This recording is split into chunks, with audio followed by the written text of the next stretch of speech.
Ministério da Cultura e Vale apresentam a 5ª edição do Flitabira. Vai começar mais uma atividade do festival. Compartilhe os melhores momentos nas redes sociais.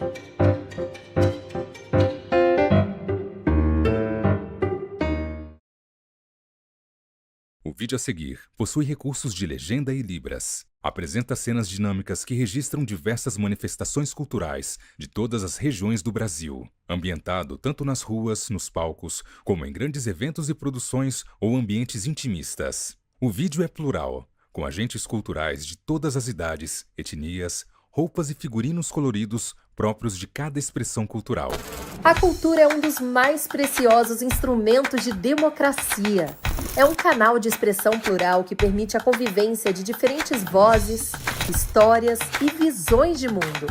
E por isso a cultura, tal qual a democracia, deve ser defendida e fortalecida.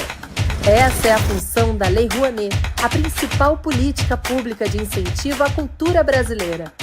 Com ela, perseguimos a missão de assegurar o acesso democrático à produção e à difusão cultural. Ao longo de mais de 3 décadas, a Rouanet permitiu que inúmeras iniciativas culturais, antes inviáveis, ganhassem o mundo. Revelou histórias, preservou tradições e transformou vidas. Lei Rouanet, há 33 anos tornando a cultura brasileira mais plural, acessível e democrática. Logos: Lei Rouanet, Ministério da Cultura, Governo do Brasil, do lado do povo brasileiro.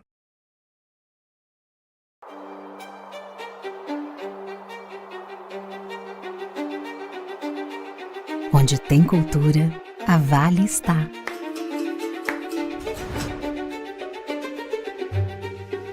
No poder criativo que nasce dos palcos, orquestras, das artes, das ruas e dos museus.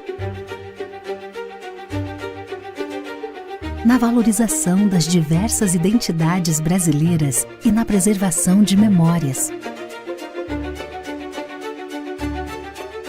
Onde toca um instrumento, um futuro desperta. Nas trocas de saberes, sonhos e oportunidades se concretizam. Dos projetos que todo mundo conhece, aos que todo mundo precisa conhecer, é valorizando a cultura que crescemos e evoluímos juntos. Instituto Cultural Vale.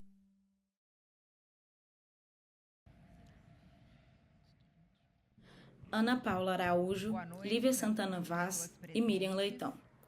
A roda de conversa acontece em um auditório com um grande palco. Ao fundo do palco, o cenário é composto por grandes banners em tons de roxo, rosa, amarelo, azul e laranja. Acima, lê-se 5º Flitabira. No canto direito está um grande telão que passa ao vivo a roda de conversa em questão, junto com os intérpretes de Libras. E no canto esquerdo estão as logomarcas das marcas patrocinadoras do evento. O palco possui uma longa mesa azul marinho e branca. Os convidados se assentam de trás dessa mesa. De frente ao lugar que cada um assenta, colado na mesa de frente para a plateia, há uma caixa transparente de acrílico que carrega os livros que cada um escreveu, bem como seus nomes. Da esquerda para a direita, a primeira pessoa sentada é Ana Paula Araújo, uma mulher branca de cabelos lisos e longos de tom escuro. Ela traz a camiseta de botões de mangas compridas preta, estampada com branco. A segunda pessoa sentada é Lívia Santana Vaz, uma mulher negra que possui os cabelos todos envoltos em pequenas trancinhas compridas de tom castanho escuro. Ela traz a camisa branca e, por cima, usa um kimono em tons de laranja, cinza e preto.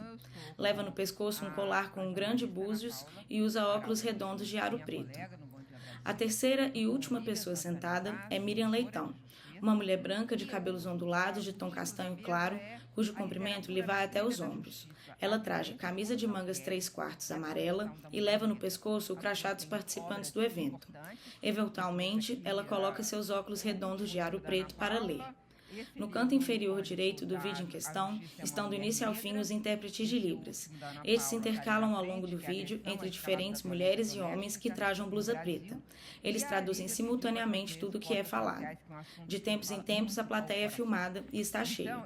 No canto inferior direito do vídeo em questão, lê-se Quinto Fli Tabira. Esse livro. E eu queria... você fez o que os jornalistas fazem. Você foi atrás das mulheres para ouvi-las, né? E eu queria que você contasse um pouco desse trabalho, né? Como é que é achar as mulheres, encontrar, ouvir as histórias. E o livro, ele é muito interessante e ele te surpreende, porque a primeira história parece muito conhecida, mas você descobre que você não conhece direito a história, né?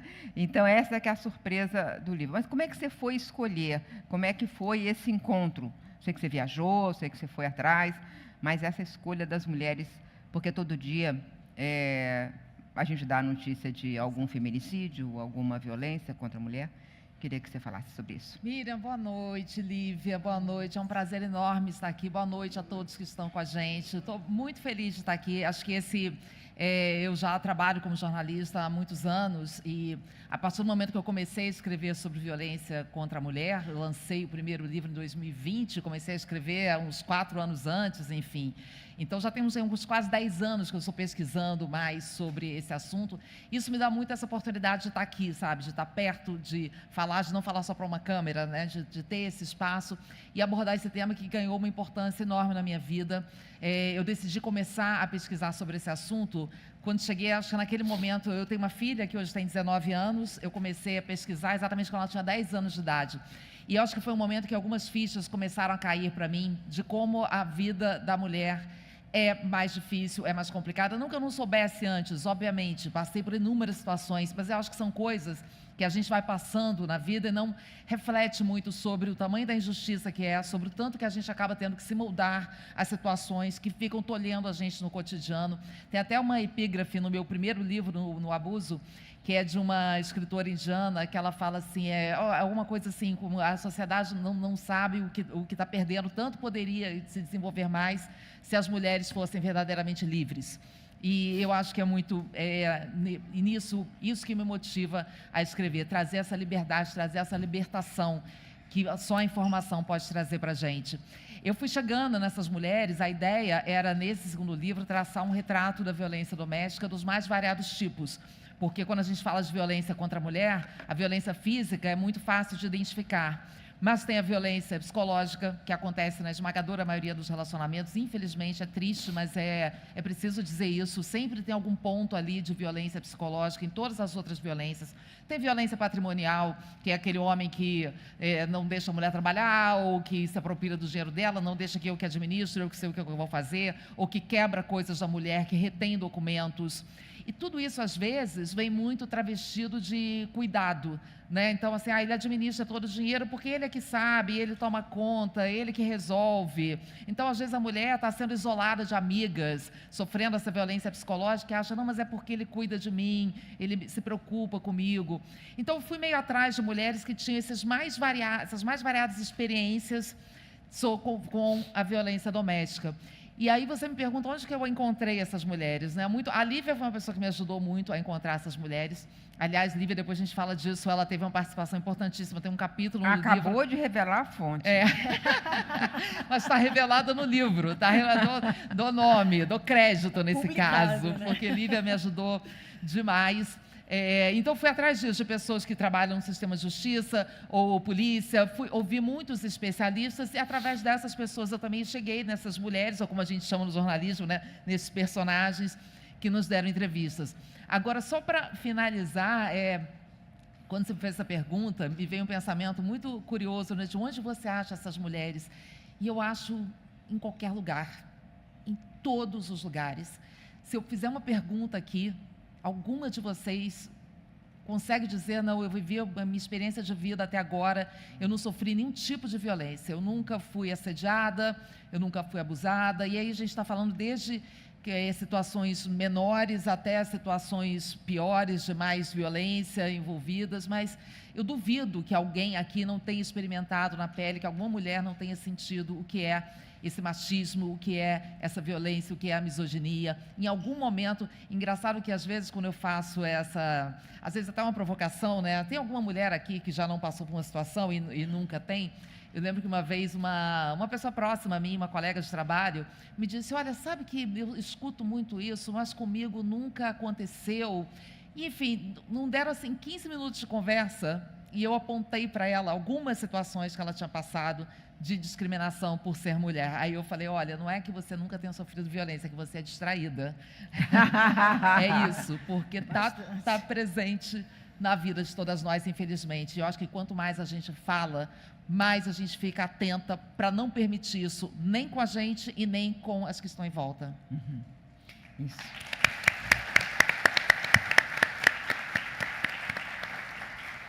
Lívia, a minha geração de feministas aprendeu com o feminismo negro, porque a gente achava, somos todos mulheres, estamos aqui sendo discriminadas e temos que lutar contra isso. E a gente não ouvia, demorou um pouco para a gente ouvir. Acho que a Heloísa Teixeira mostra um pouco isso, né? A hora que chega a conversa, que a gente para, porque tem uma coisa aqui que a gente precisa ouvir. É a hora do cruzamento das duas dores, né? Discriminada por ser mulher e discriminada por ser negro.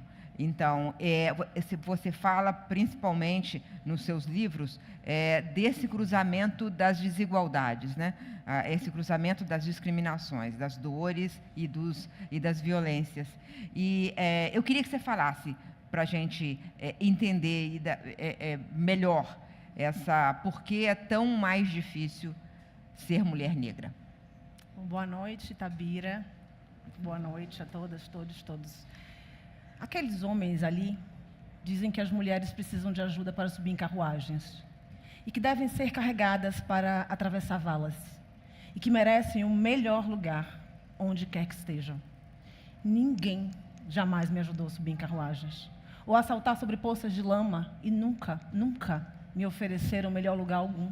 E eu não sou uma mulher? E eu não sou uma mulher? Eu plantei, eu arei, eu colhi, e nenhum homem poderia estar ao meu alcance. E eu não sou uma mulher? Eu poderia trabalhar tanto e comer tanto quanto qualquer homem, desde que eu tivesse oportunidade para isso. E suportar o açoite também. E eu não sou uma mulher? Eu pari 13 filhos e vi a maioria deles ser vendida para a escravidão. E quando eu clamei com a minha dor de mãe, ninguém, a não ser Jesus, me ouviu. E eu não sou uma mulher? Esse discurso é de Sojourner Truth, uma mulher negra, liberta, que em 1851 teve a chance de discursar na Conferência pelos Direitos das Mulheres em Akron, Ohio. E o cenário dessa discussão era um cenário em que clérigos diziam que as mulheres não poderiam ter os mesmos direitos que os homens, porque, afinal de contas, Cristo foi um homem e não uma mulher. E ela começa o discurso justamente questionando isso. Mas de onde veio o seu Cristo, se não de Deus e de uma mulher? E o tempo inteiro ela pergunta, e eu não sou uma mulher? O que ela quer dizer com isso? Ela está falando justamente de interseccionalidade, né? Enquanto esse padrão, esse modelo de feminilidade, de fragilidade, de sensibilidade, de respeitabilidade que se atribui a mulheres brancas, ele não é atribuído a mulheres negras. Então, eu não sou uma mulher, esse é o grande questionamento dela. E o final do discurso, eu acho que é muito emblemático, eu queria que a gente saísse com essa reflexão daqui hoje, quando ela faz a seguinte pergunta, Ricardo: se o meu copo não tem mais que um quarto e o seu está cheio, por que você me impediria de completar a minha medida? Então, nós estamos falando de uma sociedade que invisibiliza dores de mulheres negras e que, por isso mesmo, as ignora e não consegue construir justiça para essas mulheres. Eu trouxe até alguns dados, Ana, do Anuário de Segurança Pública desse ano, que diz que, em 2024, nós tivemos 1.492 feminicídios no Brasil. 1.492 feminicídios. 4 por dia. 4 por dia. Dessas mulheres, 64% eram negras, 70% entre 18 e 44 anos de idade, e 64% foram assassinadas em casa. Sim, em casa. Quando a gente vai fazer uma linha do tempo, da vida de mulheres negras no Brasil, elas são as que sofrem todas as formas de violência com maior intensidade. Então, se eu falar, por exemplo, em mortalidade materna, são as mulheres negras que mais morrem. A violência obstétrica, nós temos dados que demonstram que mulheres negras no Sistema Único de Saúde recebem menos anestesia no parto normal do que mulheres brancas, por essa ideia de que mulheres negras suportam mais dor, uma mentalidade escravocrata ainda, né? Se nós falarmos em violência policial letal, são essas mulheres que enterram seus filhos a cada 12 minutos no Brasil. Enterram seus filhos, seus companheiros, que estão também encarcerados. Então, é uma linha do tempo de muita dor e de muita violência. E aí, para finalizar e a gente aprofundar mais o debate, eu gosto muito de fazer essa pergunta. Vou fazer duas, na verdade. Primeiro, para pensar nessa empatia, de fato, entre mulheres brancas e mulheres negras e mulheres indígenas, né? A Cláudia Maria Flor de Maria estava aqui agora, é importante se falar nessa conjunção de esforços, mas eu sempre pergunto para as mulheres, quem são as mulheres que, porventura, elas oprimem para serem as mulheres que são? Porque essas mulheres são negras, elas estão no trabalho doméstico, cuidando dos filhos de outras mulheres, cuidando dos lares de outras mulheres, e sequer têm os seus direitos trabalhistas reconhecidos, muitas delas, inclusive, em condição análoga à escravidão. A gente vai falar um pouquinho sobre isso depois. E a outra pergunta é, o que acontece com a Lei Maria da Penha? Uma lei que é considerada pela ONU Mulheres a terceira melhor lei do mundo de proteção das mulheres, mas que não consegue proteger mulheres negras do mesmo modo que protege mulheres brancas, ainda que a proteção de mulheres brancas também esteja aquém da necessidade. Então, é preciso que nós, de fato, coloquemos em prática uma fala muito importante de Audre Lorde, quando ela diz assim: eu não estarei livre enquanto outra mulher for prisioneira, ainda que as correntes dela sejam diferentes das minhas. É isso.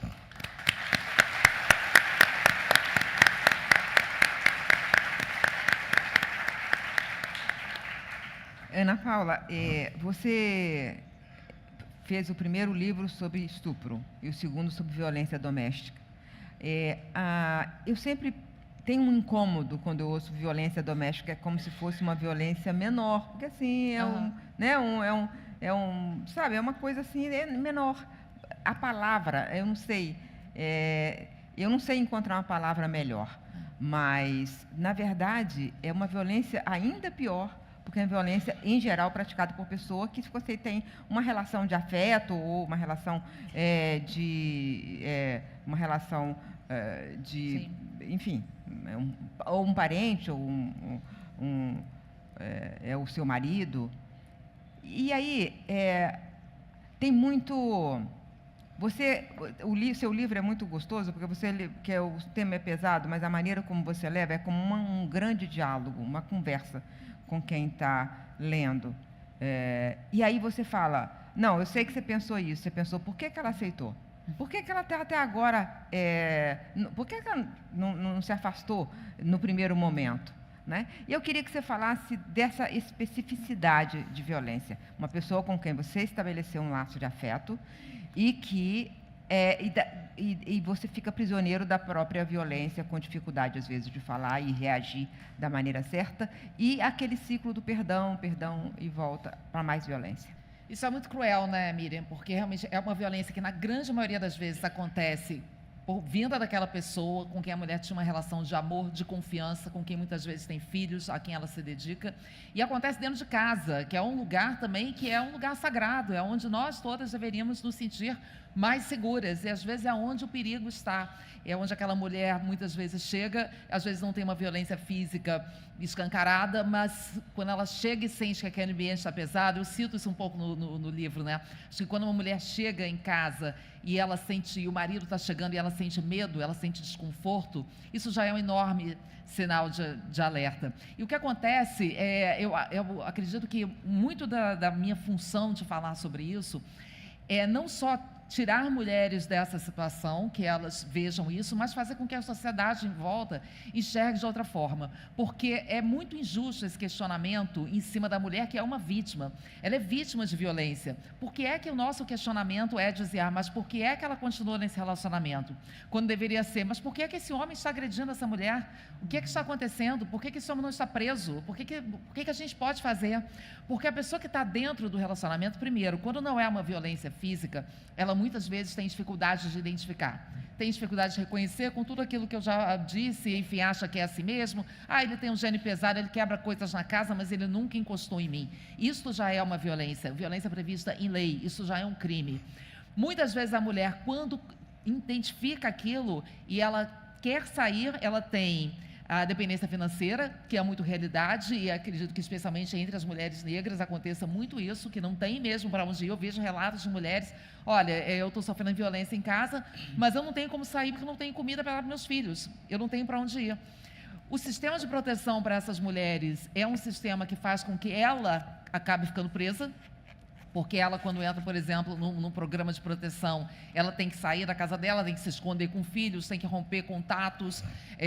Quando acontece o contrário, você tem uma medida protetiva que afasta aquele homem de casa, falha às vezes a fiscalização, a medida protetiva, e eu sou muito defensora da medida protetiva, acho que ela de fato salva vidas, ela muitas vezes dá ali uma virada naquela situação de violência, mas infelizmente a gente vê que não resolve tudo, que ainda falta fiscalização, e a gente infelizmente noticia às vezes casos de mulheres que são assassinadas mesmo tendo a medida protetiva. Embora a grande maioria das mulheres vítimas de feminicídio não tenham medida protetiva, então de fato a medida protetiva é algo sim que tem que ser buscado, porque sair dessa situação sozinha é muito difícil. O momento do término do relacionamento é o momento de maior perigo para a mulher. Não raro a gente noticia, né, que aquele homem apresentou como explicação para aquele crime porque ele não aceitou o fim do relacionamento, o que é um absurdo, é revoltante, mas evidencia para a gente que esse momento de sair é o momento que uma mulher tem que pedir ajuda, tem que contar para as pessoas o que está acontecendo, tem que pedir apoio. Mas eu acho que um outro ponto, talvez o mais fundamental nisso tudo, é quando a gente fala em sair de uma situação de violência doméstica, a gente pensa muito nas questões práticas, né? Se ela tem apoio financeiro, se tem apoio da família, mas a mulher, ela é sempre, desde sempre, nessa nossa cultura machista, criada para manter a família, para se sacrificar por aquele homem. O relacionamento é o ápice da vida da mulher. Uma mulher que não tem um relacionamento, que não é casada, ela é vista como uma pessoa menos, como menor para a sociedade. Isso é fato, a gente precisa enxergar isso para poder mudar isso. Então, por isso, muitas vezes, uma mulher, mesmo dentro de uma situação de violência, ela tende a ficar, porque ela acha que ela vai conseguir mudar aquele homem, mas ela acha que é papel dela mudar aquele homem, que se ela for uma grande mulher, ela vai conseguir mudar aquilo. Aí começa o ciclo da lua de mel, que tem uma agressão, seja física ou psicológica ou moral. Aquele homem depois pede desculpas, diz que aquilo nunca mais vai se repetir. Ela acredita, ela resolve dar uma outra chance, porque ela tem filhos, ela já está naquele relacionamento, ela ama aquele homem, muitas vezes. E aí depois aquilo continua. Eu nunca vi realmente acontecer, nas histórias que eu pesquisei, que eu conversei, claro que deve ter, porque tudo pode ter, né? Mas uma história que começa assim e realmente aquilo não se repetir nunca mais. O que eu mais vejo é aquela violência ir se perpetuando e ir aumentando. Eu lembro de um dos casos que eu trago no livro, que é de uma mulher que ela casou muito jovem com um policial militar, que ainda tem um agravante. Temos muitos policiais envolvidos em casos de violência doméstica, e para uma mulher denunciar um policial é ainda mais difícil, como é para qualquer pessoa denunciar um policial. A gente sabe de todos os riscos e medos que isso envolve.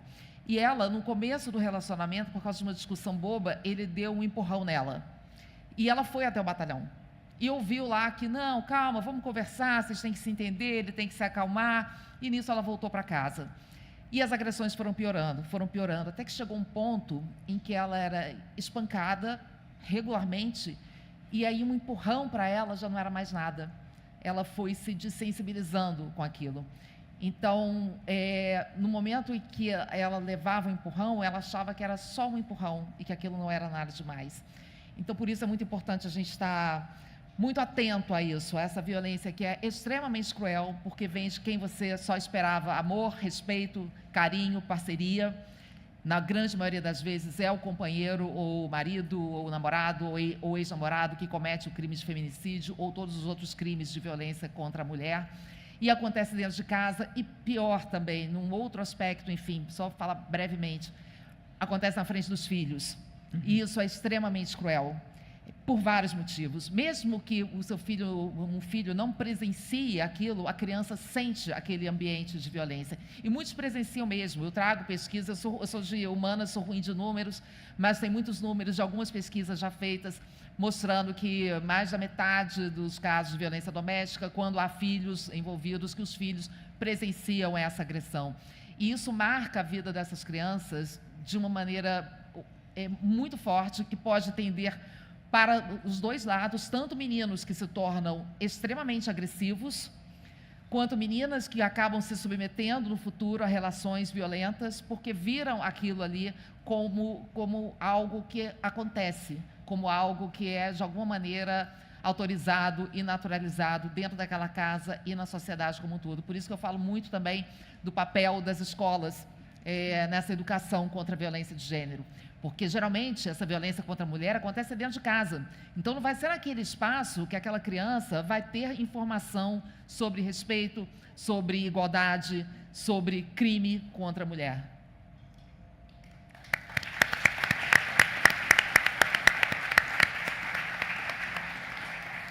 Lívia, quando a gente te perguntou que livro colocar aqui na frente, você indicou esse livro de Cotas, que é um livro muito precioso. Eu queria fazer uma curva e a gente falar um pouquinho do que você falou aqui das cotas, por um ângulo, que é a possibilidade do debate, né? As cotas foram não são apenas uma excelente política pública, né? A única política de reparação explícita, uma política que deu muito certo, mas ela permitiu um debate. Você fala assim, de todo modo, o debate sobre cotas raciais rompe paradigmas ao estilhaçar a máscara do silêncio imposto pelo pacto narcísico da branquitude. Você cita Cida Bento, que opera e impera no Brasil, põe em xeque a farsa da democracia racial ao infringir as cláusulas do contrato racial. Então, acho que isso foi uma consequência das cotas, é que elas produziram um debate muito acalorado no país, e esse debate, como eu participei muito dele, eu sei exatamente o que você está falando. Eu fiz uma coluna uma vez que é assim, o Brasil está todo debatendo, viva o debate. O problema do racismo brasileiro é que ele precisa do silêncio sobre o racismo. Se a gente não debater, fica tudo bem, né? Então, eu queria que você falasse um pouco desse livro, o que faz parte do Femininos Plurais, né? Mas eu queria que você falasse um pouquinho desse livro, depois a gente volta para as questões que você queira falar. Eu queria muito começar acreditando nessa conquista das cotas raciais aos movimentos negros no Brasil. Isso é muito importante ser dito, né? Não é nenhum partido político específico, são os movimentos negros no Brasil. E a Nilma Lino fala isso, né? Que os movimentos negros, eles são educadores. Por que educadores? Porque nessa luta por emancipação, eles se educam, mas educam também o Estado e educam a sociedade. Se a gente pegar o início do debate sobre cotas raciais e os dados de hoje, a maior parte da população já defende, inclusive, as cotas raciais. Então, o debate foi sendo qualificado. E é isso que eu busco nesse livro. Eu começo com uma linha do tempo, né, histórica, demonstrando que pessoas negras no Brasil permaneceram quase um século proibidas de frequentar as escolas. Então, quando a gente discute meritocracia, Ana Paula... Vou falar isso, só para fazer uma interrupção. Um dos dados que você dá é que, em 1835... era proibido aqui em Minas Gerais. Foi uma lei, a mineira de 1835. Eu pego todas as leis de norte a sul do Brasil e mostro ali que as pessoas negras, mesmo africanos livres, eram proibidas de frequentar as escolas. Então, quando a gente fala em meritocracia, esse debate precisa ser qualificado. Precisa ser um debate crítico. Porque quando nós falamos em mérito, o que a gente pensa? O princípio meritocrático ele vai surgir para afastar os privilégios do Estado absolutista. Será que isso está acontecendo? Será que a maneira como nós aplicamos o mérito não tem sido um pretexto para manter o status quo? para manter o privilégio dos homens brancos que estão sempre, né, há séculos, se beneficiando disso. Então, tem uma pesquisa muito importante, que eu não me canso de citá-la, que é da Organização para a Cooperação do Desenvolvimento Econômico, de 2018, a pesquisa se chama Elevador Social Quebrado. Se eu estou falando de meritocracia, de justiça, as pessoas deveriam ascender socialmente, independentemente do grupo étnico-racial do qual elas fazem parte. Mas isso não acontece no Brasil. O Brasil ocupa a segunda pior colocação do mundo, porque precisa de 9 gerações para que pessoas que fazem parte dos 10% mais pobres da sociedade, que são famílias lideradas por mulheres negras, alcancem a renda média. 9 gerações. As minhas famílias estavam escravizadas há 9 gerações. De que modo essas famílias conseguem ascender socialmente sem base? Nos retiraram, Cláudia, a base da terra, inclusive. Então, é por isso que nós não vemos, Ayrton, famílias negras abastadas há gerações. Nós ainda estamos testemunhando a primeira pessoa da família negra a entrar na universidade, a primeira mulher negra a alcançar um cargo público, né? E nós sabemos que, quando falamos em mulheres negras, elas representam o maior segmento social do Brasil, com 28% da população, mas não chegam a 6% do sistema de justiça, não chegam a 3% da Câmara dos Deputados, e não chegam a 3% também dos cargos de liderança em corporações privadas. Então, nós somos objeto de política pública nesse país, porque o nosso destino não é decidido por nós. Então, é muito importante que a gente tenha em mente, e essa mesma pesquisa vai dizer, que 70% dos rendimentos de uma geração vem das gerações anteriores. Eu estou falando de quê, gente? Herança. Nós não herdamos. Nós partimos do zero, né? Então, essas famílias negras, de fato, precisam ser vistas. E a interseccionalidade, quando a gente fala em raça, gênero, orientação sexual, identidade de gênero, territorialidade, porque isso também é importante, idade, né? Todas essas vertentes, elas se entrecruzam. É importante que a gente pense a interseccionalidade como uma ferramenta de produção de política pública. Porque uma política pública que promove a saúde das mulheres, sem pensar, como eu disse aqui, que mulheres negras acessam menos anestesia no parto normal do que mulheres brancas, não vai ser uma política pública para todas as pessoas. Vai continuar mantendo o status quo, vai continuar mantendo as coisas como elas estão. E é por isso, aí, conectando cotas raciais, né, essa necessidade de reparação histórica para esse povo negro, é uma dívida que a sociedade brasileira tem conosco, né, com os quilombolas, Dona Rosinha, também, com as comunidades indígenas, mas eu digo que cota é esmola, no sentido de que não basta. Não basta. Nós precisamos de muito mais políticas para reparar todas as mazelas e violências antigas e atuais, e as que se renovam contra o povo negro brasileiro, contra o povo indígena brasileiro, e que, se nós quisermos, de fato, Miriam, dizer que somos uma democracia, a gente precisa parar de olhar para um espelho quebrado. A nossa democracia é um espelho quebrado, no qual se sobrepõe apenas a imagem de homens brancos no poder.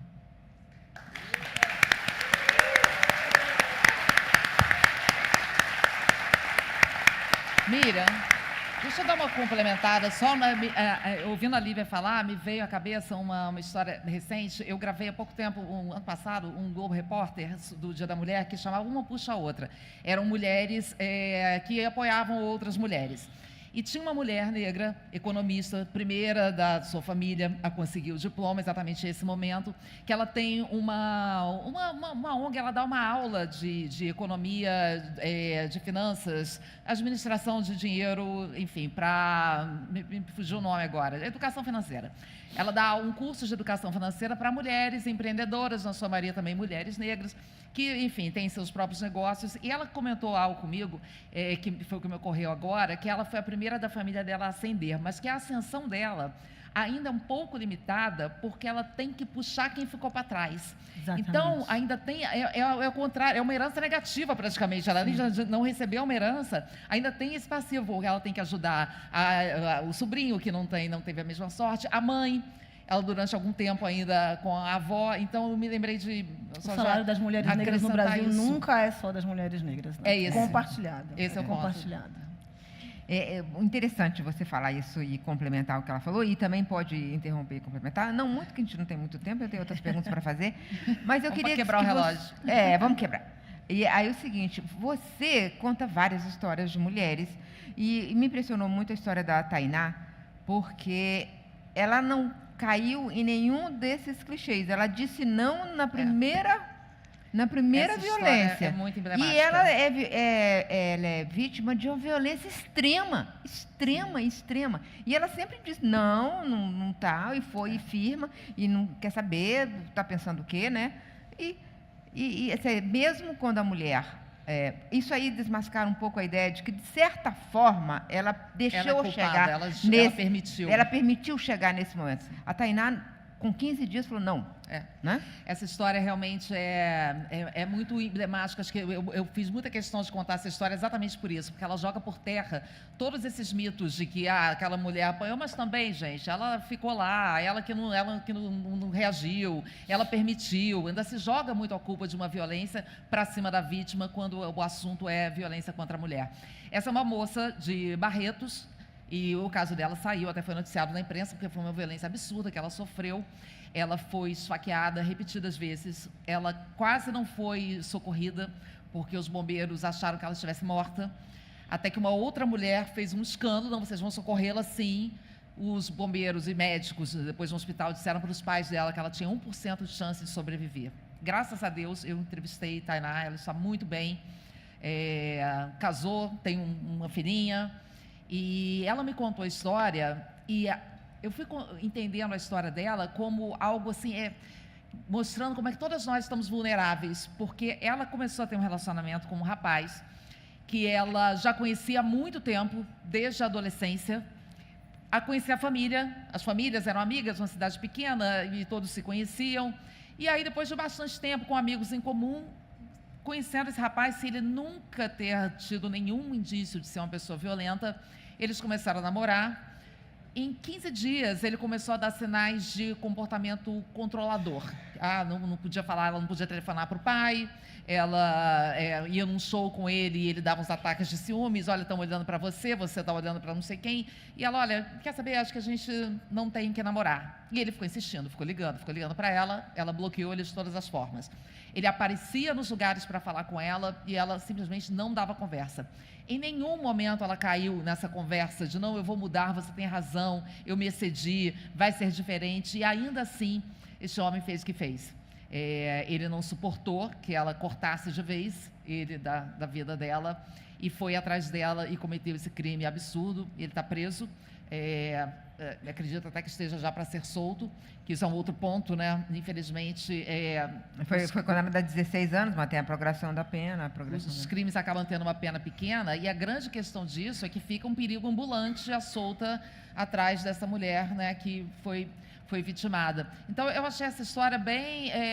eu friso isso muito no livro, né? Como é que ela desconstrói muito essa ideia de que, se você se proteger, você vai conseguir evitar um crime. Isso se aplica muito até a casos de violência sexual, porque a gente escuta muito, né, esse julgamento de, mas o que ela estava vestindo, mas com quem que ela estava, mas ela bebeu, como se beber fosse crime, né? Abuso sexual da vítima, né? Sempre tem essa culpa. E eu entrevistei uma psicóloga que ela trouxe um ponto muito interessante, que eu escuto muito isso de mulheres, às vezes, as próprias mulheres dizendo assim, mas olha a roupa que ela estava vestida, jogando essa culpa para cima da mulher.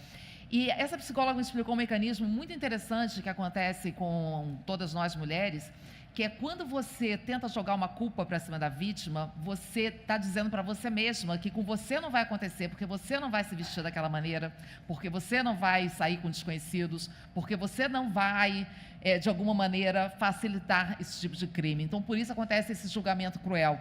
E é um julgamento completamente despropositado, porque a grande maioria dos crimes de abuso sexual, por exemplo, acontecem contra crianças, dentro de casa, muitas pessoas idosas, mulheres doentes. Então, assim, há todos os tipos de mulheres e de situações em que esse crime acontece, e isso vale muito para a gente ficar atento ao nosso julgamento em cima da vítima. Isso eu acho que é a coisa mais cruel, porque muitas vezes uma mulher que é vítima de violência, ela hesita em pedir ajuda porque ela não quer ser julgada, porque ela tem vergonha. Quando quem tem que ter vergonha é o agressor, não é ela, mas ela sente vergonha e por isso ela deixa de pedir ajuda, e é nisso que muitas vezes as tragédias, infelizmente, acontecem. Exatamente.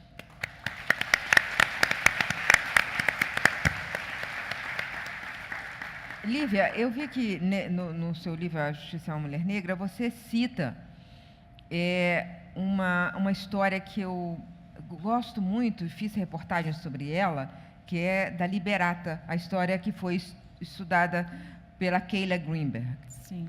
E eu estive com essa ação de liberdade na mão, assim, não com luvas, né? Porque é um documento histórico. É uma mulher que entrou na justiça, e isso vários escravizados fizeram, entraram na justiça contra os seus escravizadores, e aí denunciando, e no caso da Liberata, ela denunciou, ela em si, depois ela defendeu os filhos, né? O José e Joaquina, mas ela disse que ela era estuprada desde os 10 anos, e ela entrou na justiça, e ela conseguiu a liberdade através disso. Eu queria que você contasse um pouco o papel. Isso, gente, é tão incrível essa história, porque essa e outras histórias que existem de pessoas sem nenhum direito à justiça, porque elas eram consideradas coisas, mesmo assim acreditavam que a justiça era um caminho. Então, essa é uma lição de fé na justiça. Eu queria que você falasse sobre a justiça como caminho, né, que é um pouco a justiça como caminho de reparação de tanta desigualdade, tanta dor, tanta discriminação. A história de Liberata é uma história muito importante, é uma história rara, né, e muitas outras estão por ser descobertas com certeza, mas as pessoas negras escravizadas, elas ingressam no ordenamento jurídico brasileiro como sujeitos no direito penal, para serem responsabilizadas criminalmente, mas não no direito civil. Elas não tinham sequer direito de entrar na justiça. Tem que ser por interposta pessoa, exatamente, né? De Liberata é um caso raro, porque ela ingressa por interposta pessoa. E é muito interessante notar, ao longo da história, algumas revelações de como mulheres negras se movimentavam nesse processo para garantir justiça coletivamente. Isso é muito interessante. Elas nunca pedem só para si. É para si, para os seus filhos, companheiros. Então, a evolução do tratamento da questão racial na justiça brasileira também se deve a uma participação importante das mulheres negras. Inicialmente, os tribunais no Brasil diziam que as mulheres negras podiam sim ser estupradas e podiam sim ser prostituídas. Teve um processo muito doloroso para mulheres negras, que foram amas de leite, foram reprodutoras, mas foram também prostituídas, inclusive, pelas suas senhoras, né? Costumavam cobrir essas mulheres com muita renda, muitas joias, para que elas pudessem render mais ao fim do dia como prostituídas. Eu digo prostituídas e não prostitutas, né? Então, os tribunais reconheciam que sim, isso podia ser feito, porque, afinal de contas, elas eram propriedade dos senhores e senhoras. E a gente consegue uma evolução ao longo do tempo, como, por exemplo, nesse caso de Liberata, para que o seu direito seja reconhecido, né? Porque eu costumo comparar isso até com a questão da meritocracia, Miriam, que é muito interessante. Meu pai, quando o boletim chegava, né, não tinha muita cobrança em cima de mim. Eu era mais nova, mas aquela mais aplicada, então eu ficava morrendo de ciúmes, né? Não pediram o meu boletim, minha mãe não pediu, meu pai não pediu, e eu ia, às vezes orgulhosa, dizer: pai, tirei 9,5. Ele olhava, me abraçava e dizia: podia ter tirado 10. Né? E eu fico pensando hoje, ele estava me preparando. Estava me preparando porque ele sabia que eu ia precisar demonstrar 10 vezes mais no lugar onde eu estivesse, né? E isso acontece mesmo com mulheres negras, com pessoas negras de um modo geral. Então, essas ações garantiam que essas mulheres, mesmo sendo consideradas réis, coisa, propriedade, né, pudessem, de algum modo, se movimentar e driblar as injustiças, construindo elas próprias justiça para si e para seus filhos. E aí eu quero lembrar uma outra figura histórica importante, Miriam, quando você fala da Liberata, que é a Esperança Garcia. Precisa ser lembrada essa figura, né? Reconhecida pela OAB do Piauí e depois pela OAB Nacional como a primeira advogada do Brasil. A primeira advogada do Brasil é uma mulher negra escravizada, que em 1770 escreve uma petição ao governador do Piauí pedindo o que a gente chama de liberdades possíveis. E ela denunciava o algoz dela, o capitão Vieira do Couto, né, que era muito violento. Ela é alfabetizada pelos jesuítas, provavelmente, e consegue escrever essa carta, que é considerada uma petição. E é muito interessante, porque ela não pede para ela apenas. Ela se utiliza dos argumentos da Igreja Católica Apostólica Romana para pedir para retornar para a fazenda Algodões, de onde ela foi retirada e onde ela convivia com seu marido, ou seja, a convivência matrimonial, como um dogma da Igreja Católica, e também para batizar os seus filhos. E ela pede principalmente por suas parceiras. Ela usa esse termo na carta. Né? Olha por mim e por minhas parceiras. Então, é muito importante, né, essa trajetória das mulheres negras para que a justiça seja construída. Por isso que a gente fala, já no livro, na capa, na imagem que a gente tem aí, que a gente precisa das nossas próprias mitologias. Né? E aí a gente tem Oiá como uma representação da justiça de olhos bem abertos, para que ela, de fato, corrija as injustiças que são vivenciadas no dia a dia. Aí tá acabando e eu queria falar tanta coisa. Eu queria fazer uma outra pergunta para você, Lívia, e depois eu vou para você, Ana Paula, que é a outra violência, que é a violência da proibição da religiosidade. Eu acho que todo o seu livro está todo recoberto também de histórias da religiosidade africana, e que foi, durante muito tempo, proibido e até hoje é visto com preconceito. Eu queria que você falasse um pouco sobre isso. Eu falo muito sobre religiões de matriz africana, eu digo até que minha literatura também é uma literatura de terreiro. Aprendo muito nos terreiros, aprendo muito ouvindo as mais velhas. E nós temos o exemplo nos terreiros de como essas mulheres construíram justiça ao longo do tempo também. Eu digo que as religiões de matriz africana no Brasil foram a possibilidade de resgate do sentido de família para as pessoas negras. Porque uma das estratégias do sistema escravocrata foi separar famílias, vender famílias separadamente, mudar os nossos nomes e perseguir a nossa religiosidade. Né? Então, nós tivemos no Brasil, vou dar alguns exemplos, as religiões de matriz africana sendo perseguidas pela polícia ao longo do tempo. Na Bahia, nós tivemos uma lei que obrigava os terreiros a se cadastrarem em delegacias de jogos e costumes, quando o Estado já era laico. Nós tivemos na Paraíba uma lei estadual também que obrigava lideranças de religiões de matriz africana a realizarem exame de sanidade mental para celebrarem os seus cultos. Isso nunca aconteceu com o padre, né? Então, de fato, nós precisamos que as religiões de matriz africana, independentemente de religiosidade, sejam reconhecidas como um patrimônio do Brasil, né? Um patrimônio imaterial do nosso país. E é por isso que se fala, quando eu digo família extensa, por isso que se fala mãe de santo, pai de santo, filho, filha de santo, porque é uma família. Foi a possibilidade de reunir essas pessoas novamente em família, né?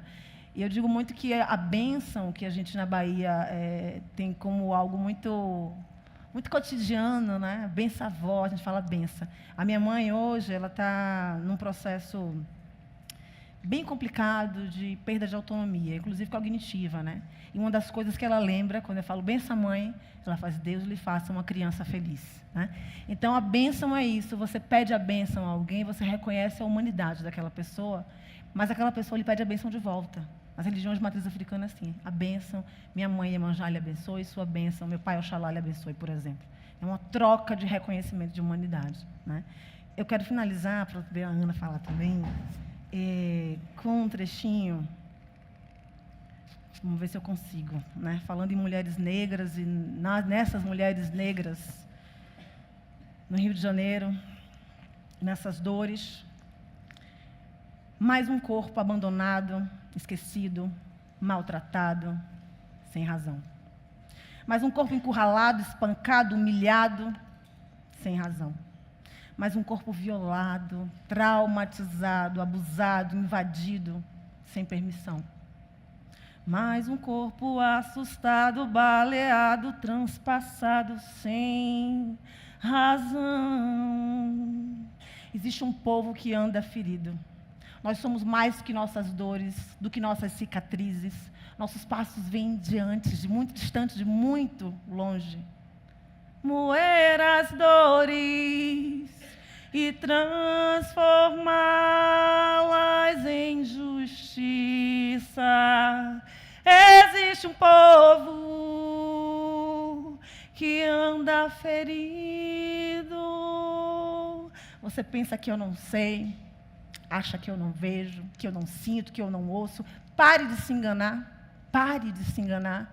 A justiça é uma mulher negra. A justiça é uma mulher negra, negra, negra.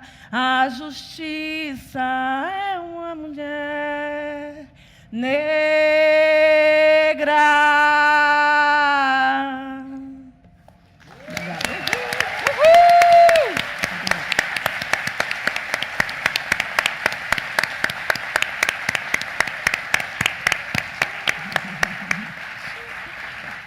Gente, fiquei emocionada aqui. A Lívia, além de tudo, canta lindamente.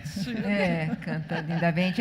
Eu falei, olha, eu vou pedir para ela cantar. E ela cantou mesmo. Eu queria terminar, Ana Paula, só para dando um gostinho das pessoas do seu livro, que é o seguinte. O comecinho do seu livro. Eu não entendo o perdão.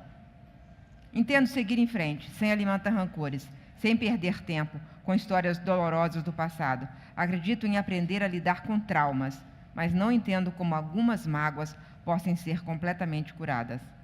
Mas essa sou eu. Então, a Ana Paula fala dela e aí começa a falar das outras. Eu faço muito... um arco, assim, né? Eu estou aprendendo um pouco sobre essas coisas de escrita, meu segundo livro. E eu realmente continuo não entendendo muito o perdão. Mas o último capítulo me dá uma pista, que é uma história de uma mulher que ela conseguiu perdoar. E ela perdoou porque ela viu que aquele crime bárbaro que ela tinha sofrido estava contaminando a vida dela e a vida das filhas. Ela estava vendo as filhas com ódio, as filhas deixando de ser quem eram, perdendo a alegria. Então ela começou a repetir que perdoava, mesmo sem perdoar. Até que ela finalmente perdoou. Ela tratou o perdão como romper com aquele agressor de vez, não deixar mais que aquilo afetasse ela. Nesse sentido, eu acabo o livro entendendo um pouco mais sobre o perdão nesse ponto, de que a gente não tem que se definir por aquela maldade, aquela violência, aquela crueldade que foi jogada em cima de nós. Ela tem uma frase muito linda que ela fala para a filha.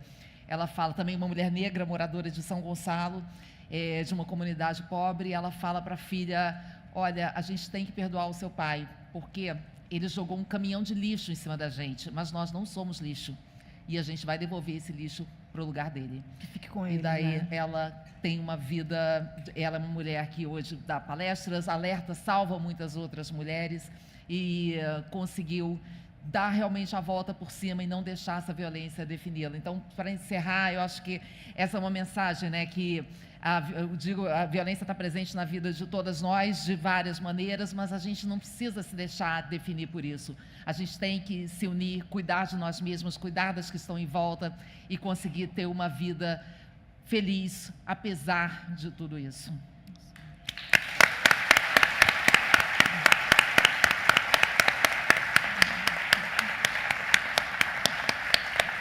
E o meu protesto com a organização desse evento, que é muito pouco tempo. Gente, eu tive esse privilégio enorme de estar com essas duas potências aqui e eu fiquei muito orgulhosa de vocês e queria agradecer a quem me chamou para fazer essa mediação, porque me dá esperança ver duas mulheres tão fortes, duas mulheres tão lúcidas, duas mulheres querendo falar pelo coletivo de mulheres negras. E eu queria que você... Canta de novo, só um pouquinho. Só de novo, a mesma música, só para a gente sair daqui com a música. Vou cantar outra. Outra!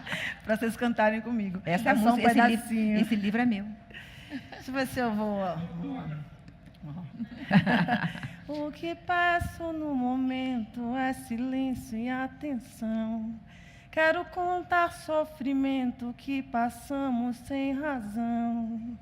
O meu lamento se criou na escravidão, que forçado passei.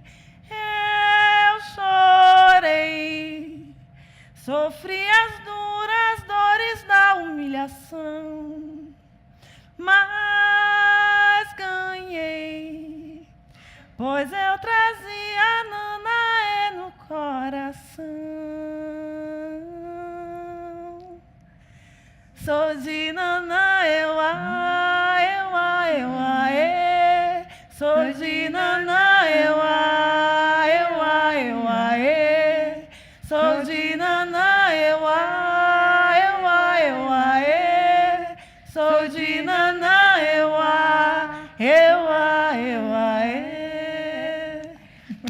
isso, gente. Essa é a mesa. Obrigado.